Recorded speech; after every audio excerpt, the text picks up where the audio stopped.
Assalamualaikum warahmatullahi wabarakatuh.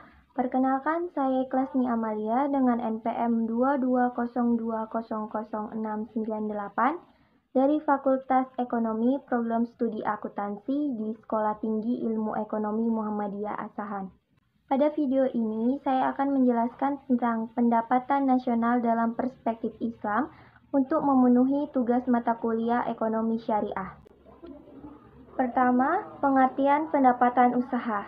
Pendapatan nasional adalah jumlah pendapatan yang diterima oleh sektor produksi yang digunakan untuk memproduksikan barang dan jasa dalam suatu tahun tertentu. Kedua, perhitungan pendapatan nasional. Pendapatan nasional atau Y dapat dihitung dengan 3 macam pendekatan atau metode, yaitu pertama, pendapatan nasional dengan pendekatan produksi atau GDP. Pendapatan nasional dengan pendekatan produksi merupakan penjumlahan dari seluruh nilai barang dan jasa yang dihasilkan oleh seluruh sektor ekonomi masyarakat dalam periode tertentu. Rumus perhitungan pendapatan nasional dengan pendekatan produksi Y sama dengan Q1 kali P1 ditambah Q2 dikali P2 ditambah Q3 kali P3 ditambah Qn kali Qn. Dua, pendapatan nasional dengan pendekatan pengeluaran atau GNP. Perhitungan pendapatan nasional dengan pendekatan pengeluaran dilakukan dengan menjumlahkan nilai pengeluaran yang dilakukan oleh 4 pengguna barang dan jasa atau sering disebut dengan komponen-komponen pengeluaran agregat. Rumus perhitungan pendapatan nasional dengan pendekatan pengeluaran Y sama dengan C tambah I tambah G tambah X kurang M. 3. Pendapatan nasional dengan pendekatan pendapatan atau NNP. Berbeda dengan GNP, maka NNP merupakan GNP dikurangi penyusutan dari stok modal yang ada selama periode tertentu. Penyusutan merupakan ukuran dari bagian GNP yang baru disisihkan untuk menjaga kapasitas produksi dari perekonomian dengan rumus perhitungan sebagai berikut. Y sama dengan R tambah W tambah I tambah P.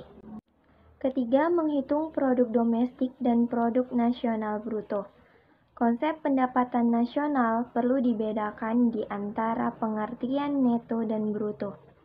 PNB atau pendapatan nasional bruto perlu dikurangi oleh depresiasi untuk memperoleh pendapatan nasional neto atau Net National Product atau NNP. Selanjutnya, NNP dapat dibedakan menurut harga pasar dan menurut harga faktor. NNP menurut harga faktor adalah pendapatan negara.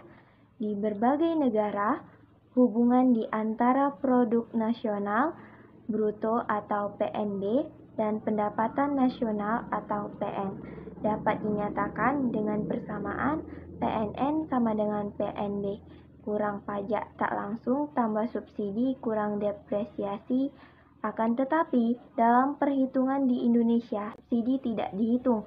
Oleh sebab itu, di antara PNB dan PN terdapat hubungan sebagai berikut. PN sama dengan PNB dikurang pajak tak langsung dikurang depresiasi. Yang keempat, perhitungan tingkat pertumbuhan ekonomi. Dalam pengertian ekonomi makro, pertumbuhan ekonomi adalah penambahan produk domestik bruto atau yang berarti peningkatan pendapatan nasional.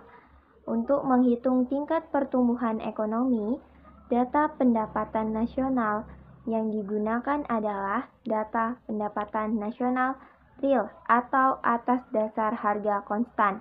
Karena dengan penggunaan data pendapatan nasional real, pengaruh perubahan harga terhadap nilai pendapatan nasional atau atas dasar harga berlaku telah dihilangkan. Yang kelima, pendapatan nasional dalam perspektif Islam.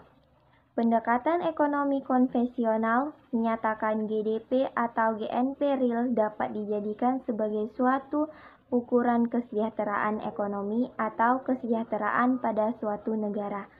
Pada waktu GNP naik, maka diasumsikan bahwa rakyat secara materi bertambah baik posisinya dan sebaliknya. Tentunya setelah dibagi dengan jumlah penduduk atau GNP per kapita, pada intinya, ekonomi Islam harus mampu menyediakan suatu cara untuk mengukur kesejahteraan ekonomi dan kesejahteraan sosial berdasarkan sistem moral 6 dan sosial Islam. Setidaknya ada 4 hal yang semestinya bisa diukur dengan pendekatan pendapatan nasional berdasarkan ekonomi Islam, sehingga tingkat kesejahteraan bisa dilihat secara lebih jernih. 4 hal tersebut adalah: 1.